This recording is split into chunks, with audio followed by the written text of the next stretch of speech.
የሚሊዮነሮች መንገድ የቢዝነስ ፕሮግራም ይለያል። በጣም ነው የሚለየው።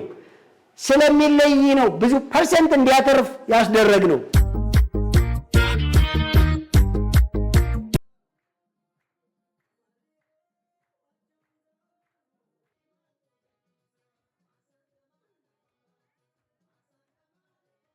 የማዳም ቤት ገረድ መባሉን ትተን እዚሁ እንለወጥ እኛው ተባብረን አናስገባም ስንዴ ይበቃል እርዳታ እኛው እንልካለን ሰርተን እስከ ማታ ማዘራው ባክሽን አግቢ አትበይኝ ማን ሲኖረኝ ነው እሱ የሚወደኝ